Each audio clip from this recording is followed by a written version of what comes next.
Dog स्क्वॉडनेच केलंय असं वाटतंय.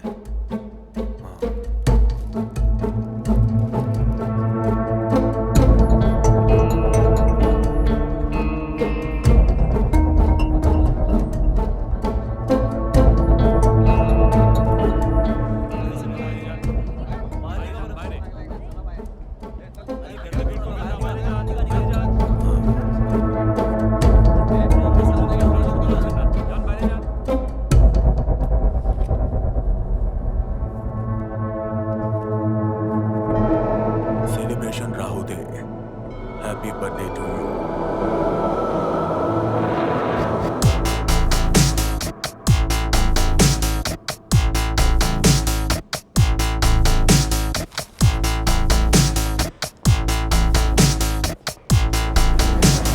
सगळ्यात आधी कोणी पाहिलं होतं? सगळ्यात आधी माया नावाच्या एका मुलीनं पाहिलं. त्यानंतर सिस्टर ज्योतीनं सुद्धा बघितलं. त्या ऍक्सिडेंट बद्दल मणीला कोणी इन्फॉर्म केलं? मला नाही ठाऊक सर. मला एका माणसाने कोण होता तो माणूस? मला ठाऊक नाही मॅडम, पण त्याचा नंबर गर्ल्सचा वाटत होता. मला व्यवस्थित आठवतंय, जेव्हा मी ऑफिसवरून घरी जात होते तेव्हा मला नवीनने त्याच्या फोनवरून कॉल केला होता. 4210. हा तर इंटरनेट कॉल आहे. स्ट्रेंज. मणी, होय सर. असे ऍक्सिडेंटचे कॉल्स आल्यानंतर दुसऱ्या एखाद्या हॉस्पिटलमध्ये नेऊ शकतोस का? नाही सर, बहुतेक वेळी मी लोकांना इथेच घेऊन येतो, कारण इथे माझं यांच्याबरोबर टायअप आहे. या हॉस्पिटलची आणि तुमची कोणाशी दुश्मनी? मला माहित नाही सर. असूही शकतं आणि नसूही शकतं. बोलता बोलताच फोन कट झाला होता. रात्रीचे जवळपास 11:50 झाले होते.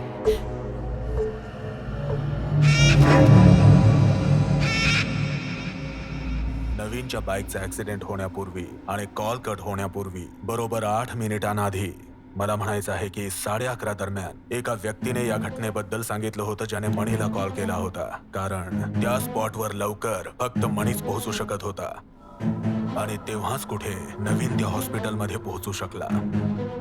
दॅट मीन्स इथे नवीन मरूही शकतो. Why this hospital? हे हॉस्पिटल माझ्या वडिलांनी काही वर्षांपूर्वी सुरू केलं होतं. त्यावेळी मी इथे नव्हतो. बाबा 1 वर्षापूर्वी वारले. ते गेल्यानंतर हॉस्पिटल चालवायला कोणीच नव्हतं. सगळं बंद करायची वेळ आली होती, म्हणून मी इथे आलो. या हॉस्पिटलचं रेनोव्हेशन आत्ताच सुरू केलंय का? डॉक्टर अरुण जेव्हापासून या हॉस्पिटलमध्ये जॉईन झाले तेव्हापासून हे थोडं चांगलं चालू लागलं आहे मॅम. हॉस्पिटलच्या नावावर इथे दुसरं काहीतरी चालू नाहीये ना. इथले सीसीटीव्ही कॅमेरेही चालत नाहीयेत आणि वॉर्डमध्ये मोठ्या प्लॅनिंगने मर्डरही होत आहेत. हा योगायोग असू शकत नाही, हो ना? मी नवीनची रिपोर्ट वाचली होती. त्यात लिहिलं होतं की त्याच्या उजव्या पायात कोणतीच सेन्सेशन नव्हती. तर मग नवीन इथे ऍडमिट झाल्यानंतरच त्याची डिटेल्स एखाद्या किलरला सांगण्यात आली असेल. म्हणूनच त्या मारेकऱ्याने त्याला जवळून पाहिलं आणि रिपोर्ट ही वाचली. सिस्टर, हॉस्पिटलमध्ये एका पेशंटची मेडिकल फाईल हेड नर्सच्या अंतर्गत देखरेख केली जाते ना? हो सर. मग नवीनची मेडिकल फाईल कोणती नर्स बघत होती? किंवा मग त्या फाईलला कोणाला दाखवण्यात आलं? सर आम्ही कोणाला नाही दाखवलं. सिस्टर, खात्रीने सांगताय ना? होय सर. पेशंटची फाईल आम्ही नर्सिंग टेबलवरच ठेवतो आणि नर्सिंग स्टेशनमध्ये कोणी अनोळखी येऊन तेथून कोणाची फाईल घेऊन जाऊ शकत नाही. लोक फक्त तेव्हाच उपलब्ध नव्हते जेव्हा नवीन मारला गेला, हो की नाही? बोला. माझा मुलगा. Sorry doctor, you know the protocol. विचारा. नवीनचं कोणाशी वैर होतं? माझ्या माहितीमध्ये कोणीच नाही. माझ्यापेक्षा जास्त माझी बायको त्याला ओळखायची. एवढी मोठी घटना झाल्यानंतरही मी त्याच्या हितासाठीच विचारत होतो. डॉक्टर, कोणाशी तुमची दुश्मनी होती? कोणी माझ्या मुलाचा खून करेल अशी दुश्मनी माझी कोणाशीच नव्हती. सेलिब्रेशन तसंच राहू दे. अशा प्रकारच्या शब्दांनी तुम्हाला काहीतरी आठवतंय का डॉक्टर?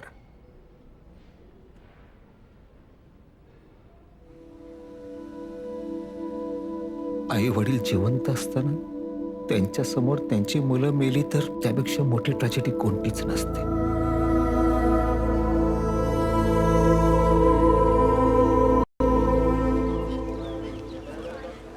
शरीरात जास्त जखमा असल्यामुळे रक्तस्राव जास्त झालाय.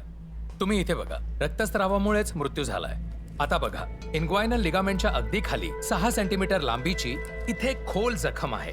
इतर ज्या जखमा आहेत त्या इतक्या खोल नाहीयेत. तसं पाहिलं तर ऍक्सिडेंटमध्ये झालेल्या काही जखमांना सोडून वरून शरीराला बर्न केलेलं कोणतंच लक्षण दिसत नाहीये. आणि या माणसाचा मृत्यू उजव्या पायातून झालेल्या ब्लिडिंगमुळेच झालेला आहे. मारेकरी मेडिकल प्रोफेशन मधलाच असू शकतो, हो ना? You are right. मारेकऱ्याचं मेडिकल नॉलेज खूप चांगलं आहे. Especially his anatomical knowledge is accurate. But in my reading त्याच्यात प्रॅक्टिकल एक्सपिरियन्सचा अभाव आहे. Sir, what do you mean? See, हे इन्सिशनच्या खाली होणारं एक स्लायडिंग आहे. स्लायडिंग शिवाय जर इन्सिशन घालायचं असेल तर it needs practical experience which apparently it doesn't have. म्हणजे सर, मर्डरसाठी त्याने जे weapon. It's a number 11 scalpel, both pointing and piercing. आमचे जे सर्जन्स आहेत खोलीसाठी जे वापरतात ते scalpel. Formally in tablets, scalpel and birthday card. एका हिशोबाने ऍक्सिडेंट घडवून आणणं खूप विचित्र वाटतं ना.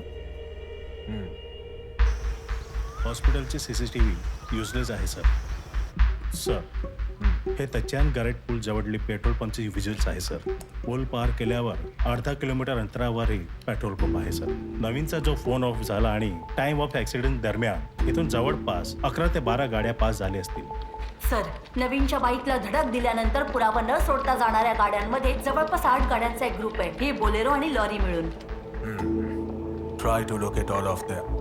नवीनचा फोन जो डॅमेज झालाय त्यातून सगळा डेटा रिकवर करा.